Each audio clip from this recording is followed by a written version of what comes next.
Good afternoon, everyone. My name is TJ Willits with Veolia Water Technologies, and we're here to present today's presentation, Enhanced FOG Removal for Substantial Operational Savings. I'll be your moderator for today, and let's get through a couple slides to discuss some technical things. You should also be hearing me speak now. There's two ways to listen to today's presentation. That's either through your microphone and speakers, or you could dial in using a phone or a cell phone. And you can toggle over that way if you have issues with your computer audio. Today's webinar is being recorded, and everyone will receive a copy of the presentation, the recorded broadcast, about 24 hours after the completion of today's presentation. Though everyone's microphones are muted, we want to make this as interactive as possible. On the right side of your screen, you'll see a question panel. Go ahead and enter in a question anytime throughout today's broadcast, and we have some time at the end of the presentation to answer as many questions as we can. Today's webinar presentation is part of our larger Veolia Water Tech Talk series. You can see that we have an upcoming webinar on plug-and-play faucet removal, and that's next week, Tuesday, April 5th. If that's interest to you, go ahead and sign on to our website, veoliawatertech.com, and you can find the registration information there. We also on our website have a large on-demand webinar library of at least 50 webinars cataloged on our website. If you want to go and browse the different technical topics that we discuss, you can go ahead and do that. And again, our website's listed there on the screen. And if you're interested in using this time for continuing education hours, you could definitely do that. We will send you a PDF participation certificate, again, 24 hours after the close of this presentation. So be sure to look in your email tomorrow around this time, and you should see that certificate in your email box. Now, one thing that we really encourage everyone to do is after the webinar is over, you'll be taken to a chance to do a survey. And that survey is really important to us because it helps us to make sure that these educational webinars are as important as possible and provide the best content as possible and find ways that we can improve them. Anyone that takes that survey, we'll put you in a drawing to receive a $25 Amazon gift cards just as a thank you for taking your time to do that survey. And for those that may not be as familiar with Veolia Water Technologies, we are a leading water and wastewater treatment provider, and we do that by offering support to our customers through projects, technologies, and of course services that support those technologies and projects. We work in a variety of markets. You can see all those listed on the screen, both industrial and municipal. And we're going to start our technical portion of today's presentation. I'm really glad to introduce Martin Couture. He is our Director of Process Engineering at Veolia Water Technologies based in Canada. In his role, he's responsible for managing all process technology and solutions development and support for VWT's commercial team in developing client projects. Martin's team also covers solutions, both industrial and municipal applications, including process selection, system design, mass balances, chemical modeling, proposal support, laboratory review and pilot testing. He comes with us with over 32 years of experience in the group in water and wastewater treatment in a wide variety of applications. In his career, he served as a process engineer, a project engineer, commissioning engineer, sales coordinator, and project manager, and a whole lot of other things as well. So we're really glad to have him with us to discuss this particular topic. And at this time, I'm going to hand the webinar over to Martin. Martin, are you with us? Yes, here I am. Thanks. Thanks for the introduction. Much appreciated, TJ. Okay, so good afternoon, everyone. I'm going to present to you our GEM technology that we're offering in various markets. The application of the technology is now improving and getting widespread, so that's always very exciting. So today's agenda is going to go as follows. We're going to go through the sweet spots of the technology. We're going to have a deeper look at what the GEM can bring as value to projects and how it differentiates from normal DAF systems. We're going to have a closer look at the sludge thickening systems used by the GEM system. Finally, we have been working extensively over the last months to bring new offering alongside the GEM, so we're going to see that. And we're going to go through some case studies and finally wrap up. So first, dissolved air flotation 101. I think that, and like I usually say, a DAF is a DAF is a DAF. That means that people know the technology. It has been around for a long time. It is well considered, and the application is usually used for TSS reduction and fats, oil, and grease removal. The obvious objective is to prevent issues downstream from wastewater treatment systems and inside the pipings, most prominently also for whatever other treatment you may consider there. It also serves as a very, very good mean to meet discharge regulations, of course. So a DAF essentially consists of separating solids in the water phase by attaching the solids to air bubbles. And by doing so, the air bubble will essentially float the solids on the top. And the solids floating is called a float, and it is skimmed out of the surface and essentially sent to discharge on the sludge train of the application. So DAF performance, how do we go about it? Typically, how much solids do we remove and how much oil and grease and fat do we remove from the system? Performance is key because, of course, you want to get the bigger bang for the money, and of course, you want your technology to be able to meet the requirement. And of course, performance is also monitored on other aspects, which will be how much volume of sludge will we generate, what is the quality of that sludge, how much is it going to cost to dispose of it, do we need to put any chemicals in there? If so, how much? And finally, do we generate any return on investment? Is it labor intensive? Is it easy? Is it working by itself? All these questions need to be asked because, of course, cost of ownership is really important for anybody considering adding an equipment on a process chain or to a plant. In our case, the sweet spot application will go as follows. Typically, like any DAF, the GEM will perform on fat, oil, and grease plus TSS application. It is meant for that. It can be used as a standalone unit or upstream from biological treatment. It has been tested in all these cases and of course performs very well. Sweet spot, very high FUG and TSS concentration. The unit is really good at addressing very, very high loads. It is able to face very strict discharge parameters, small footprints, and of course, we generate, and this is going to be one of the assets of this presentation, of course, we generate very high density sludge, so the high cost of sludge disposal is not scaring us off because the unit is really meant for that. Markets, typically any food and bev market would be ideal for the GEM, but we also have other references and other tests ongoing on metal processing. So typically anywhere you got oil and grease and TSS could be a good application for the GEM. Even sludge thickening can be considered in certain applications. Okay, what are the differences? What should we consider to be the asset of the technology? I already sold you a bit of the punch, but let's go into this nice picture here where we can figure out exactly what's going on. So a DAF, a typical DAF as a standalone unit would just have an equalization tank and a drum screen upstream to prevent gross solids to actually reach the system. You never want that because the process system needs to be protected from gross solids. And of course, you would have some chemicals typically or not, depending on the application in a conventional DAF, and you would generate clarified or treated water and of course sludge. In the case of a DAF operated by itself, you would reach something like 5% sludge as a typical value.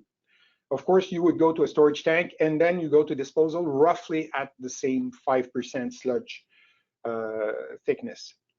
You could have an enhanced system with a DAF, of course. Typically, the same thing, drum screen, equalization, then the DAF, with or without chemicals. Typically, it would be with in most cases. Then you get your discharge with your treated water, which is always adequate. Then, of course, the DAF would generate your 5% sludge. From there, you can have an extra equipment, mechanical dewatering system, that would be that would allow for sludge up to maybe 20% after storage. That is typical, and that is usually how people see DAF installations throughout the marketplace. In a gem, what's happening is that you got the same upstream systems. Then you get into the gem, which you'll see in a few minutes is somewhat a little peculiar and different than a DAF, but you would use chemical, and sludge out of the gem system would already be something like 10%. If you go through a thickening process from there, thickening system, I would say, because it's not really a process, it could be static settling or separation only, you could generate sludge up to 30%. Depending on application, it will vary. We'll give you more information about that later on. But the kicker here is really the sludge that you can generate with the system without having to go through mechanical dewatering. And that is really where the gem system will be shining. So first main difference between the DAF and the gem, the air injection. If you are considering a DAF, and this picture is really showing you a typical DAF, so with the white water line at the bottom, and you have your air injection in the front section of the equipment where the bubbles will get into collision contact with your solids and eventually help to float the solids to the top portion, top surface of the unit. That would be 10 to 30% of the white water would be in contact with solids in a normal DAF. With a gem, it's 100% of the injected air that will be in contact with the solids. Very big difference right there. How do we do that? And that's the second difference. Like I said, usually you have air injection in an upstream section of the, or a front section, should I call it, of the DAF to have the collision effect with the solids. In your gem, all this will take place in the LSGM heads or the mixing heads that the unit is meant to operate. So what you have is that all the water that will get into the gem system will be pressurized and pushed through those contact heads that will see both chemical injection and air injection, and will generate a very special, we'll see that in a second, a very special compound of sludge that will float really quickly and will be really stable to handle. So that is going to be really where the magic happens on those mixing heads. Right there, you got the actual path followed by the water getting injected with various chemicals and air. So right here, and I already mentioned it, collision approach, you got your flock that will be pre-made, preconditioned by coagulation and flocculation, either natural or aided by chemicals. And of course, if you inject these solids into a contact section where air, pressurized air is present, you will have some air attaching to your flock, and that will generate the flotation capacity. On the right-hand side, you got integrated bubbles.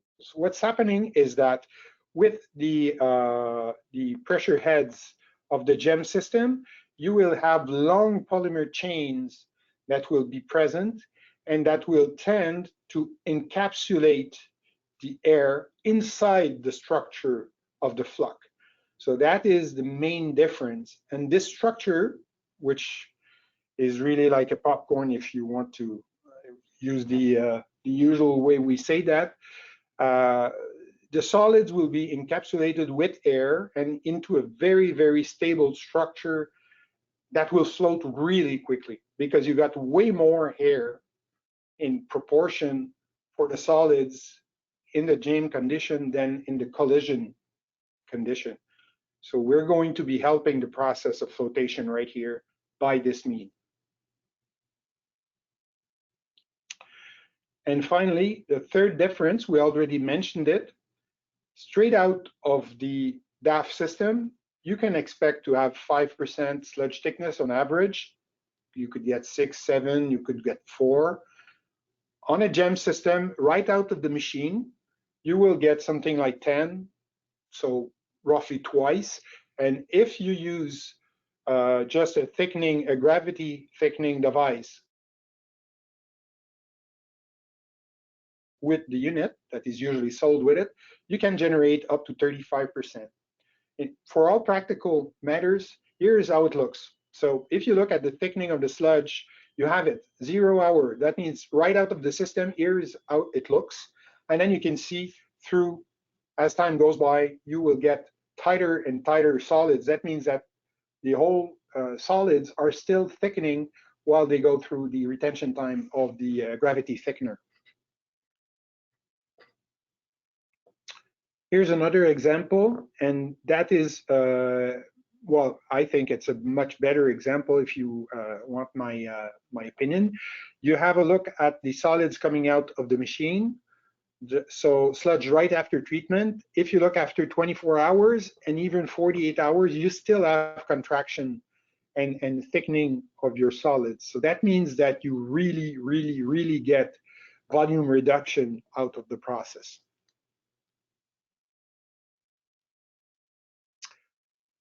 All that being said and done, in this case, we have to indicate that we have a size difference that will take place. Facing the gem system has got enhanced flotation capacity because it's capturing more air into solids. That means that the machine itself will be able to operate at higher rise rate or flotation rate and will make for a smaller unit. And this is not to be neglected. Use a chemical on 100% of the flow, a better buoyancy of the flock will generate smaller footprint. And of course, when you plan on installing an equipment, a smaller unit is also something that needs to be accounted for on the money savings. So that is typical. And if you just look at numbers right here, we have an example with a margarine application in Canada. And typically you will see that the gem system is roughly 2.7 times smaller than the DAF that would do the same job. On the OPEX, typically, depending on the sludge disposal cost, your situation is going to get way better by using a gem, should you be paying significant money for your sludge disposal. So in scenario 1 that you have on the graph, we are using $30 per cubic meter of solids disposal, 50 and then 75 on scenario number 3. You can see by yourself, these are annualized savings, of course, but we're talking about significant amount of money right here that would be generated, and that could help pay for the installation of the unit on a return on investment that would come much quicker. So closer look at the sludge thickening system. So we do not have to resort on complex and expensive mechanical thickening systems. This is a very, very strong statement because a normal DAF would have a centrifugal system or presses, or depending on application, various type of mechanical thickening systems. In this case, and you see that on the right-hand side picture, we would generally rely on those big tanks that would simply help the sludge thicken by gravity, and that's it. So additional thickening of the gem flow, the bubbles, I already exposed to you the bubble, the air bubble roll into the system. The polymer continues to recoil. That means that you got some sort of sludge maturation, physical contraction during the period of retention that goes from 24 to 48 hours into our connect-call system. And of course, this is going to create an undernatant because this thing is still going to float into the reservoir. So that means that you will just have to remove the undernatant and send it back to treatment to make sure that nothing escapes from our system. And we will be creating a very dense supernatant, the sludge itself, that can be pumped or handled through further sludge treatment. You can see here our operator's got some sludge in his hand. This is typically how it would look like out of a thickened sludge out of a gem.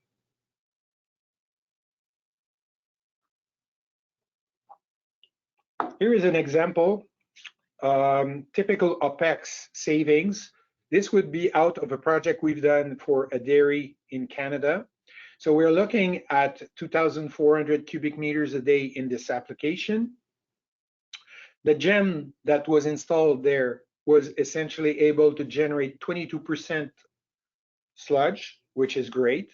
And a conventional DAF that was tested also generated only 5%. So requirement for a mechanical aid to be able to generate more. And sludge disposal in this particular case was $50 per cubic meter. So there you go, $680,000 per year of saving. Essentially, the client would be paying for his installation in roughly a year. Let's call it that. And about gravity thickening, what's happening is that I already hinted to that, but typically we can use coagulants and polymer into the application of a gem system. So organic coagulant would be preferred into this food and bev application for many reasons. It eases the disposal of the system, and we would generate with that very little water bound to the flock, example with metal salts. Also, air injection, as you already have seen, is 100% of the feed flow. So that is capturing lots of air, and the organics coagulant does the rest to destabilize the particles. After that, into the pressure heads, we will be injecting macro polymers. We can go with 2 times the same polymer actually, or 2 different ones, depending on the application. This needs to be tested. And of course, the performance of a gem is not only put some magic to it and it'll work. We need to have expertise, and we have to be carefully monitoring what kind of chemicals we would use with the unit.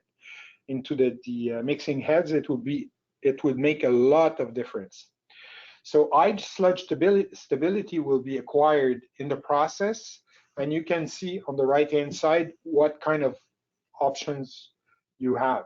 So ferric treatment, you can see the sludge generated, the kind of little chunk of solids, and organic coagulant can get you as good, if not better, results.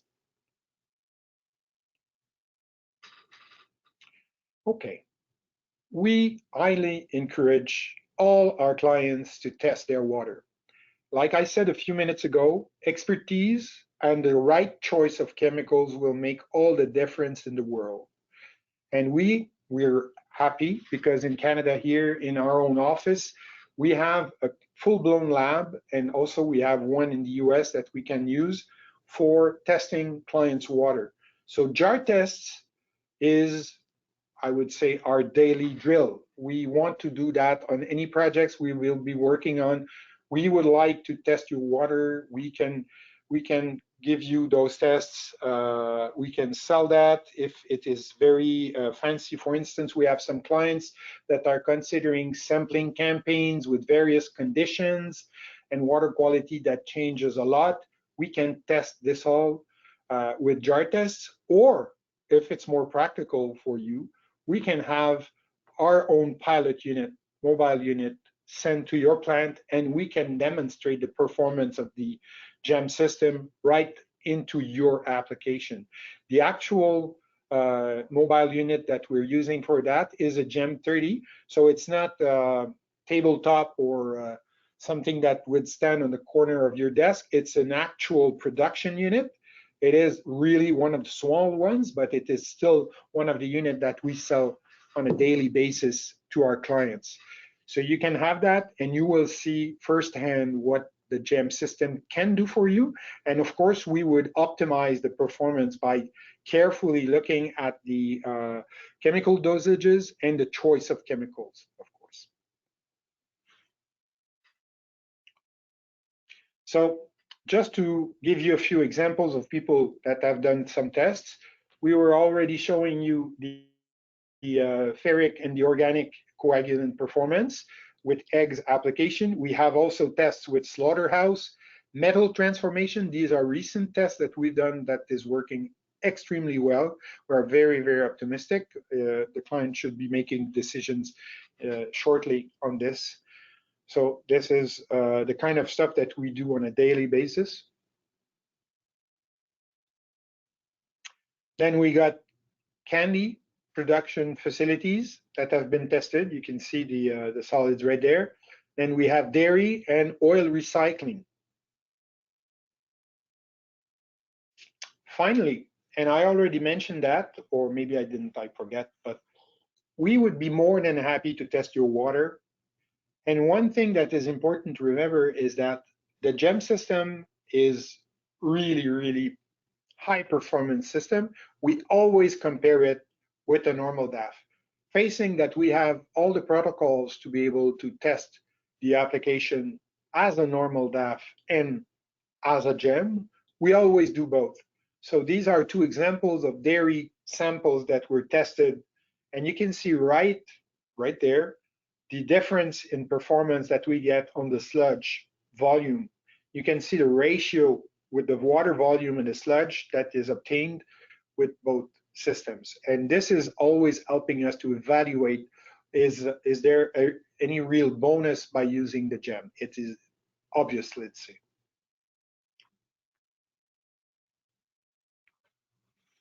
Few examples of what we do.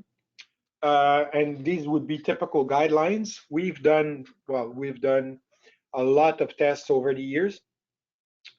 So if you're looking at effluent loaded only with FUG, so that would be typically cheese, dairy, food processing, and the like, we would use organic coagulant because it has an advantage.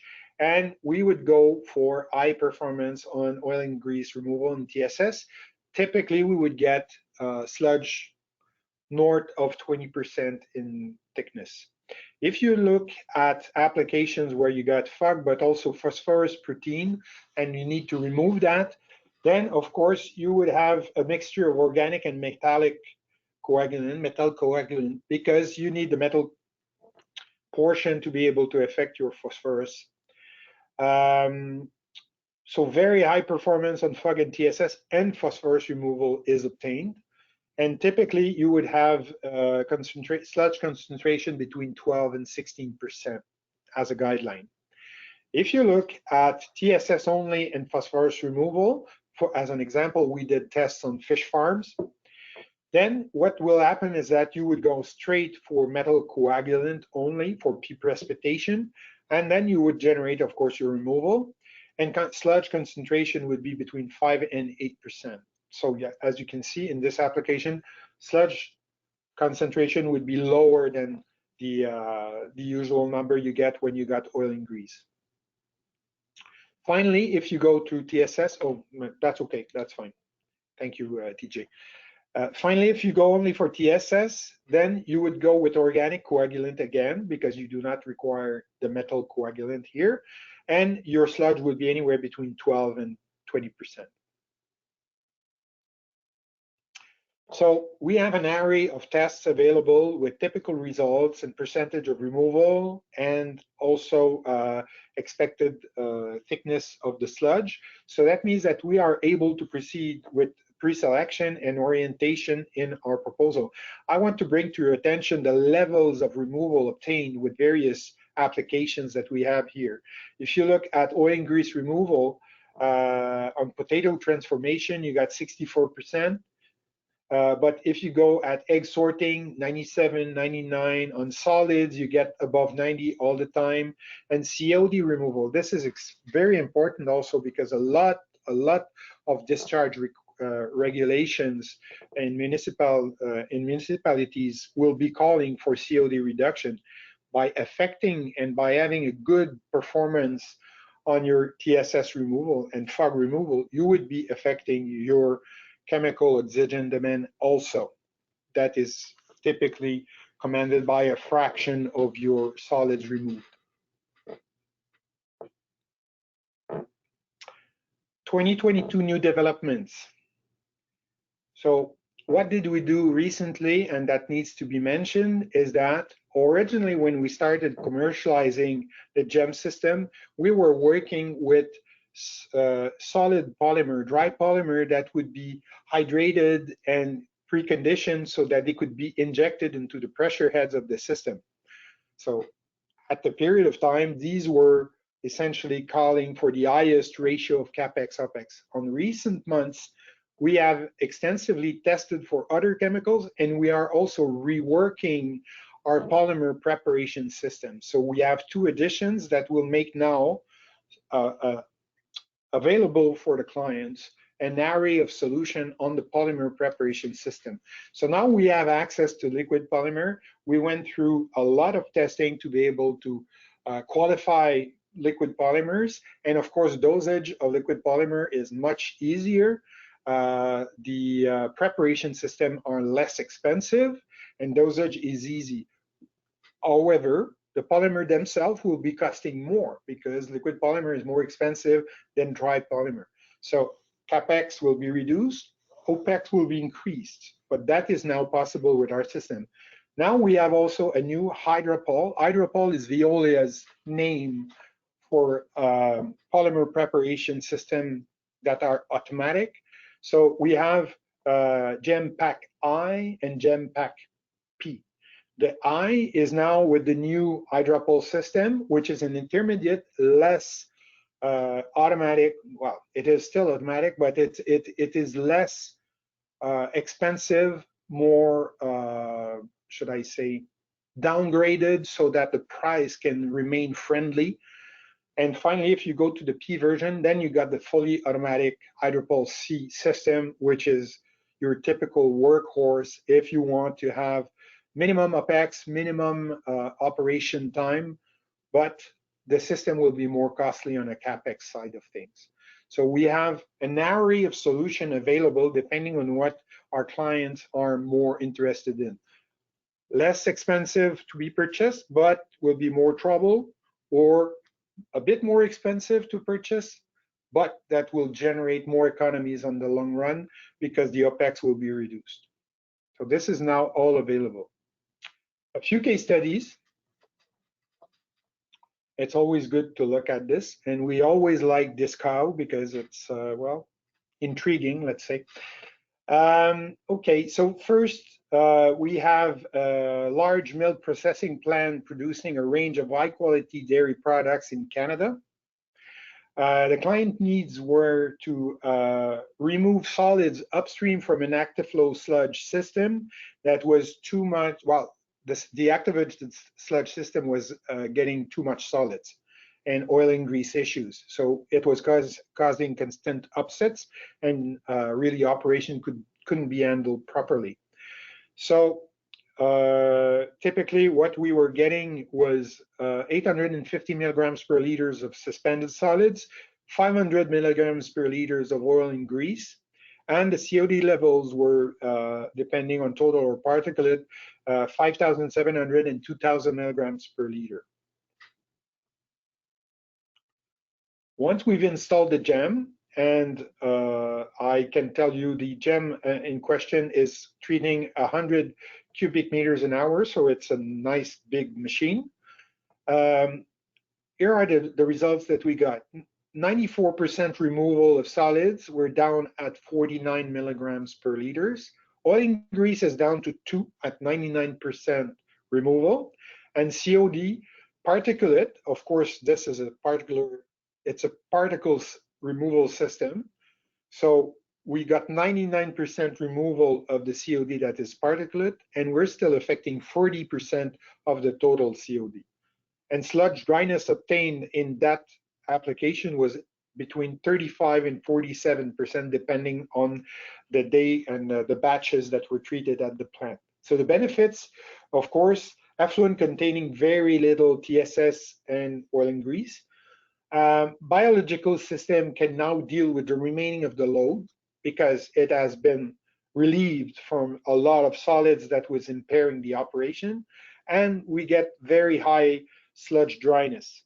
You can see on the right hand, well, you can see what the sludge looked like on before disposal at the plant on the left hand side picture, and on the right hand side you have raw water, and then you got the water that is that's got floated and clarified, and you got the solids at the bottom of the pot right there. So the savings in this case in particular, which was compared originally with a standard DAF. So if you look at annual savings, we're talking about $1.2 million on OPEX. And if you would be looking at a DAF with a centrifuge, we're still talking about $650,000 per year of saving, which is still absolutely great and is helping to get a return on investment that is really, really short for this client. Another application that we have was with a food manufacturing company producing French fries and potato products. So the client need, once again, discharge to city sewer. And so in this case, we do not have an activated sludge to help work better. So we're really looking at sewer discharge, removal of TSS, oil and grease, and in this particular case, we had to be careful with a pH adjustment because pH requirements for the sewers were to be respected. So we're talking about 4,500 cubic meters a day, very significant application. And of course, we had to minimize sludge disposal costs. In this particular application, the client was contemplating a conventional solution that was to segregate two parts of its operation. They had a conventional DAF for the oily portion, and they had starch in the plant that was to be treated with the lamella clarifier. So they were contemplating the possibility of having two systems to treat their effluent water before getting to centrifuge. Once we started leading tests, reviewing that, and also going after how much money was to be expected by segregating the starch flow for the client, we finally figured out with them that it was not paying back, that there was no real requirement for segregating the starch treatment from the oily water flow. So down the line, one gem was able to perform the full task that was originally planned for multiple equipments, and we could get rid of the centrifuge system by just using a gravity thickening system. So here you go. The benefits were both on CapEx and OpEx here because we were getting rid of a lot of equipment, much smaller footprint, and on the long run, better robustness. So you can see the tests right there on the left-hand side picture. And the savings. In this case, of course, GEM solution compared to DAF, we were still in the area of an annual $750,000, plus the CapEx savings that are not accounted for in this graph.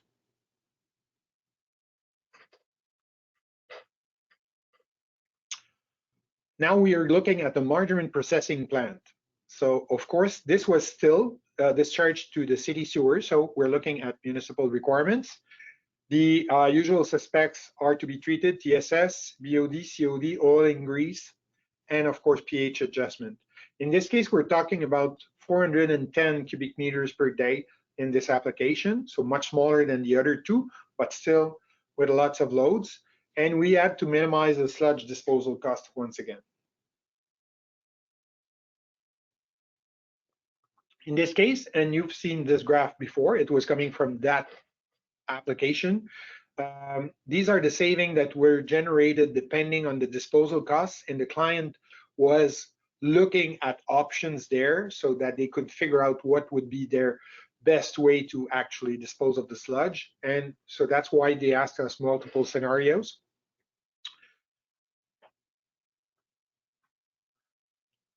In this case, it's we're looking at a brewery, so one of the major brewery in Canada. The application was for 800 cubic meters a day. So once again, not as big as the first two, but still a significant flow out of this brewery. In this case, we were looking at phosphorus removal and TSS removal. So oil and grease was not the expected enemy in this condition, in this application. Here is what we got at the end. So the OPEX, we were still, when compared to a DAF, we were still generating lots of operational saving with the sludge coming out from the system. So that is absolutely neat. And sludge thickness, GEM was able to generate 9% sludge, whereas the DAF was generating only 1.2 in this case.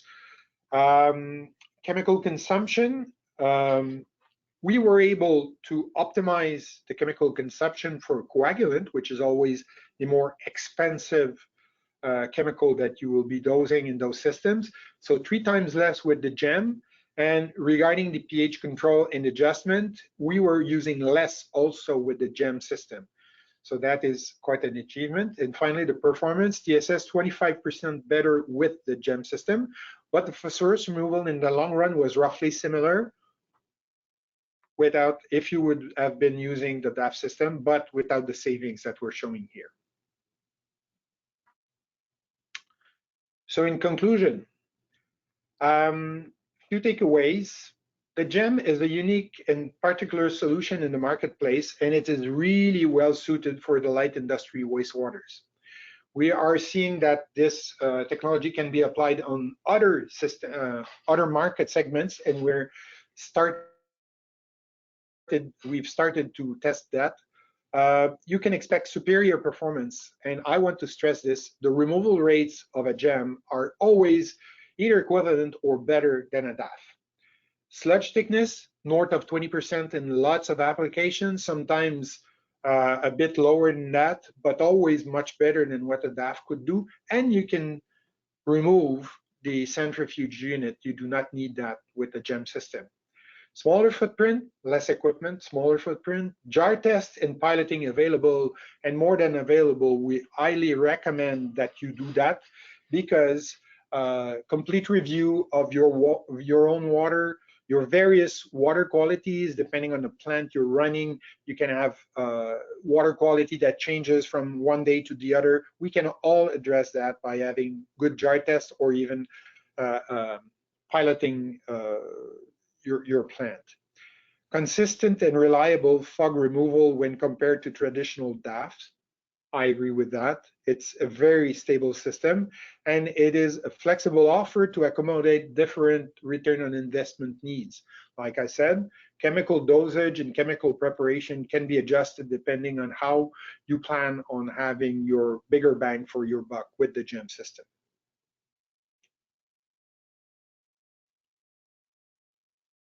Now we're getting into the questions. Great, thank you so much, Martin, for that wonderful presentation. We did get quite a few questions submitted throughout the presentation. I just want to remind everyone, if you want to go ahead on the right side of your screen, you should see that question panel. Go ahead and enter it in. We have about 15 minutes or so, and we'll try to get to as many questions as possible. Just an initial question here from one of the attendees. It says, can you elaborate on the startup and shutdown processes of the GEM? Is it similar to, I guess, a traditional DAF?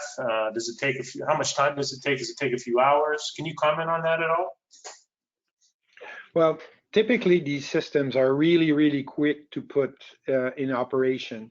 Typically, like we were showing, water is pressurized and pushed into the pressure heads so that they can get mixed with air and polymer in there. So typically, once you want to start the system, you just have to allow for some polymer preparation time, which is just a few minutes for maturation. And you're talking into a few minutes, typically like maybe 5-10 minutes, and you would be good to go from zero. Okay. And another question that we received, can you talk about the relative polymer consumption and compared to traditional DAF versus the gem? It really varies. Typically, DAF can rely on either one polymer or two polymers, and we have multiple points of injection to optimize the performance of the solids capture and the air capture in the pressure heads. So if we're using only one kind of polymer, it would be comparable. If we need to go with two types of polymer, that would be normally anionic and cationic polymers, then the cost can be a bit higher regarding that. But like we mentioned, depending on the solution that you're using, we would also be injecting upstream from the system some coagulant. So typically that would be that. But we need to be really careful because the dosage of polymer itself would be quite low. We're not talking about tons and tons of polymers, but really like small dosages. Coagulant can also be injected, but typically when you're using coagulant, it would be comparable in the chemistry of the gem and in the chemistry of the DAF itself. Great, thanks. Another question is related to flows. Can you talk a little bit about the flow variances? The person that asked says, I heard that you could only do one flow setting, and is that true for the DAF, the gem DAF? Well, typically these DAF, and I would, well, DAF systems and gem systems for industrial purposes are usually meant to get minimal flow variation. And the reason for that is that you want to maintain your residence times and get consistent process results.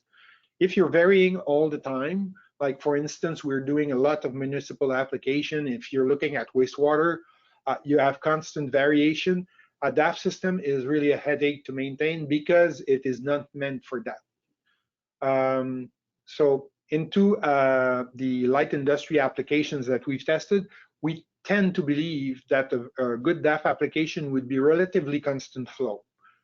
You can have some variation, but they need to be minimal. And that's why we always suggest that you have an equalization tank upstream from the system. Great. This is an interesting question. It says, related to the gravity thickening approach as you discussed throughout the presentation, space constrictions are real, and the use of space is also an increase on costs.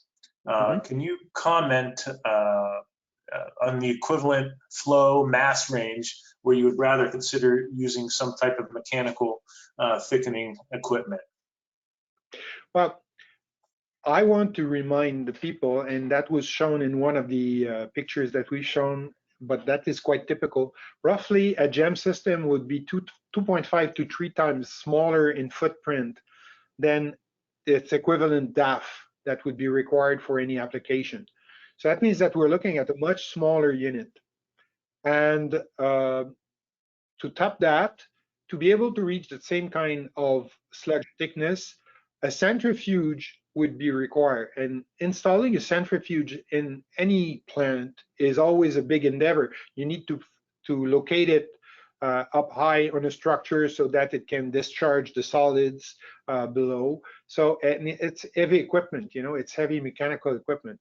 With a gem, you only have to consider that you have a reservoir that is located on its legs, and typically the reservoir and the gem system would be smaller than only the normal DAF unit that would be replaced by this. So for all practical reasons, the gem system should be much smaller than the DAF and the centrifuge that it requires to achieve the same kind of performance, let's say. And while we're on the topic of sludge, this question says, with a sludge that is much thicker than from a traditional DAF, what kind of tank would the thickened sludge need to be stored in? Is there any difference between a conventional DAF? Well, One thing is for sure, we are providing very, very thick sludge. And for all practical matters, we would not need anything different than a normal DAF for storage once the sludge has been processed. Okay, great. Another question about an application for GEM. Is it possible to use a GEM as a clarifier prior to filtration for a municipal water treatment system? Very good question. I would have to admit that we have not tested that. The trick is that a GEM system really performs when you have high loads conditions. On a municipal application, drinking water application, for instance, you would have much, much smaller solids load. And I think that the typical way the GEM would be operating would be overshooting the real requirement. In other words, DAFs that are used for drinking water applications will be typically working on low solids content. And also, if you're looking at treating drinking water, you wouldn't have any oil and grease, which is really, really where the GEM is really picking up its momentum when operating. So I think that we're really talking about different applications and different needs, and I do not believe that the GEM is really meant for that. A question about the max flow of the GEM. Can you comment on what the largest flow a GEM could accommodate, and then is it possible to install these in parallel or one after another to help accommodate those flows? Well, GEM systems, we have various models. I forget what is the largest flow we can handle. It's quite significant. I could comment on that separately. Typically, you can have multiple units addressing larger flows. One of my colleagues is pointing out that the largest unit that we've been selling is 1600 US GPM. So there you have the right number. And of course, if you need to get to higher flows, you can multiply the number of units in parallel for the application. Of course, these units are never used in series. We could do much bigger than the flow that I just stated. It's just that for transportation means we have to limit ourselves to a certain size. Okay, and another question, you talk about TSS and FOG quite a bit for what the GEM does in terms of water treatment. Can you talk a little bit about how it handles BOD? Well, typically BOD will be removed as, well, as everybody knows, coming out of any plant, part of the BOD will be particulate. That means that it will be included into the solids. The dissolved portion of the BOD cannot really be affected by a flotation device or any kind of clarifier, for instance, because unless you can chemically affect some of the dissolved BOD to become particulate, then you will have no effect on the fraction that is dissolved. But the particulate side of, if you're getting a real high TSS removal, you will clearly affect your BOD, your total BOD, and have a significant reduction. We're talking about anywhere between 40, 50, 60% total BOD removal, depending on what the soluble fraction and the particulate fraction of your particular water will be. Okay, this is an interesting question. Looking at the opposite side of the spectrum, where there are extremely high levels of TSS and FOG, is there a maximum influent for these two parameters? We've been looking at values. We have not really reached any maximum so far. Like I said, we're using equalization tanks, and a normal DAF would do the same. So very, very high solids and FOG loads can be handled with this system. And so far, we have not met the maximum for the system. Typically, if we go into extremely big solids or oil and grease contents, we could get to use bigger units simply for the fact that we would get more capacity to handle those solids. But typically, we've been running tests for various applications up to 4,000 milligrams per liters, which is quite significant. Great. Just another question here. It says, for the GEM system with a typical metal coag with polymer flocculant, is it possible to further dewater post-gravity thickener? And if so, what sort of percent solids will you see if you do that? Well, it would be difficult because once you have solids that are, if you're looking at sludge that are currently now out of ferric hydroxide and various compounds, it will be very hard to thicken them unless you start drying or pressing the sludge much more than that. Like for instance, if you're already considering 20, 25, 30% sludge, it would be very high to actually go through any further water removal because the water that is remaining now is linked with the hydroxide into the solids itself. So further pressing is not possible. You start looking really at drying the sludge after that, I believe. Great. And can you talk about how the footprint sizes change with the larger flow units? Well, typically units will be, well, the unit side will be proportional to the flow, and our larger units would be to the limit of transportation capacity. We can provide, I mean, all those units are standardized. So if you are interested in looking at footprint, we can definitely send you some information regarding the arrangement of various models that are considered on any job. We have standard drawings for all that, and we can provide that to any client.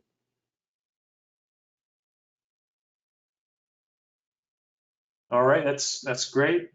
And it looks like we went through pretty much all of our questions here. So at this time, we're going to wrap up the webinar.